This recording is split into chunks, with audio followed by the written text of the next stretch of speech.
Good morning, everybody, and welcome back to Safari Mack Explores North America. I'm Safari Mack, your guide and host, helping you make connections to the wild. Well, I hope you all enjoyed that nice construction project that we worked with the beavers on back in Vermont. But as you know, today we have left the United States just for a temporary little bit, and we are now in Canada. So first of all, I'd like to say, how's it going, eh? It's pretty beauty, eh? Today we're going on a little hunting trip to really uncover as many different special secrets and skills with a pretty special predator, the Canadian Lynx, otherwise known to you and I maybe as Lynx canadensis. And so, if we're ready to go on this special hunting trip, first, before we begin, as always, hit that like and subscribe button so you can see more of my episodes. Send me an email, which you'll find the link to down in the description below, and check out my Facebook page for special conservation projects and updates from all over the world, as well as what you can do at home. But if you're ready, I'm ready. Let's begin the hunt. First of all, we have to understand our co-hunter. We have to understand their family and evolution. Now, first of all, you may recall back when we first started exploring North America, at least on the dry land part, that we ran into another creature that is similar to this cat's family, the Florida panther. And as you may remember, it, as well as the Canadian lynx, bobcat, mountain lion, and others, you'll note that they are actually part of the little cat family, which really means that they can't roar, but they purr instead. And the big cats really can't do that. So here, like I said, these include bobcats, mountain lions, and here are just a couple that you could find in like Central America, or they're super rare in North America, which would be the ocelot and the jaguar. But now, as always, their earliest ancestors were thought to have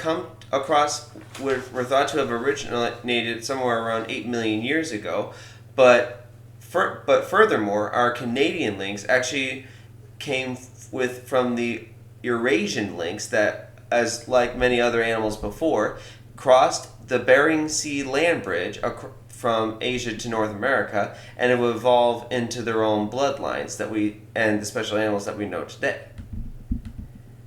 So let's talk about their habitat and their lifestyle.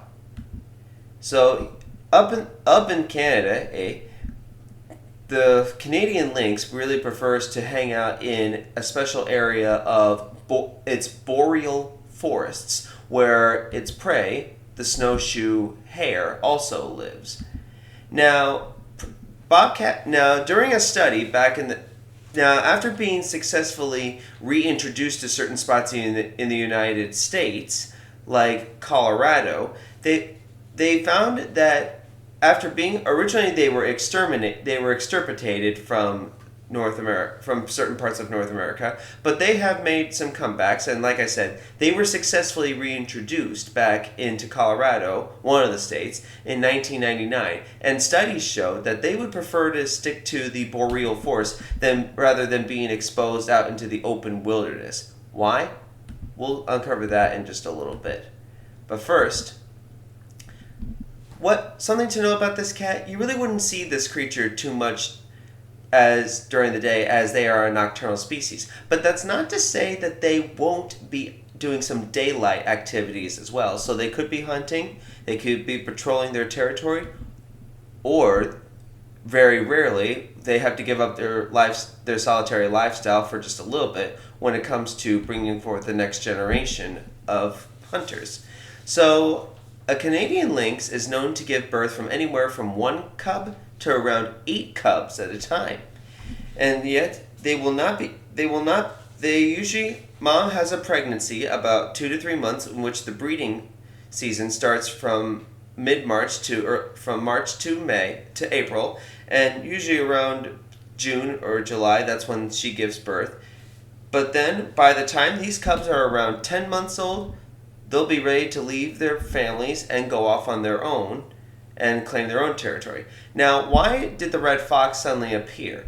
Well, studies also have shown that, similar to that of the red fox, males will usually leave and travel hundreds of miles or travel a really far distance before they find their own territory to take over or to establish, while females tend to probably stick pretty close to around their mother's home territory.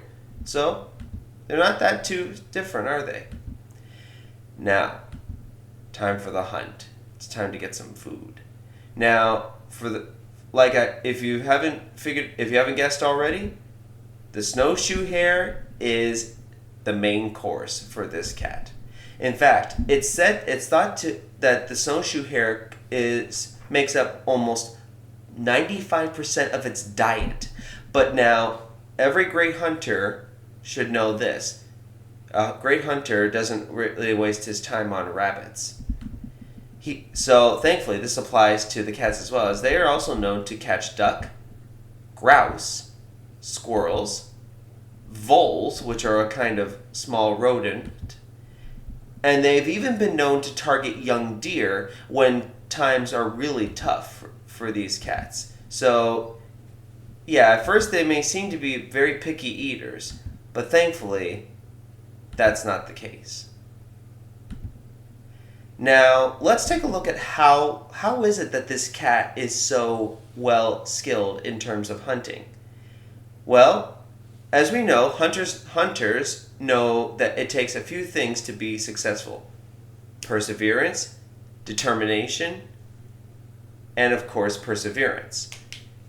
Now, thankfully these cats have all those skills, but there's a couple of other things that really helps them survive well in their habitat. Take a look at the paws. Just take a good look. These paws act like snowshoes, so it can allow them to sneak up on their prey as quietly and as closely as possible. But now, what else? Their eyesight is immense. In fact, they have the potential to spot a mouse from 250 feet away. 250 feet. Can you imagine? Can you imagine being able to have that good eyesight? In addition to that, look at their ears. Because these cats are nocturnal hunters, this is what really helps them and able to hear prey from a great distance as well. Though unfortunately, I can't really exactly tell you how far away they can hear their quarry.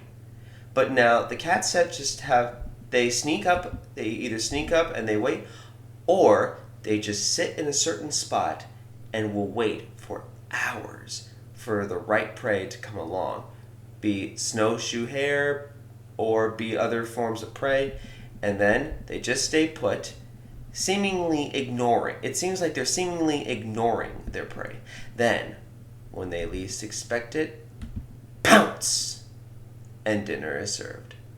But remember, every predator, they follow the rule of they're not able to always catch prey every single time, and thus this is how the circle of life can continue, so that the predators don't overeat the prey populations. Finally, let's end today's episode a little early with their influence in human culture. Now, the Canadian lynx was kind of hard, so in terms of the lynx in general, they have been featured in many different forms, from Native American mythology to Greek mythology and even Norse mythology. So here in Native Americans, they believe that this cat actually has the ability to see hidden truths where truths were not visible before, so that they could even see like through solid stone. Now, I'd like you all to meet this guy called Theophrastus, a Greek philosopher who actually believed that the lynx's own pee would harden into a kind of precious stone with an attractive properties that's very similar to that of amber. And then I'd like you to also meet Johann Hevelius. He is credited for this Polish-Lithuanian astronomer. He is credited for immortalizing the cat in the stars as a constellation, now and forever. Ladies and gentlemen, I'm afraid, though, that's all the time I have for this hunt, but be sure to join me next week as we finish up our hunt with the Canadian lynx. But until next week, this is Safari Mack. I'll see you all out there.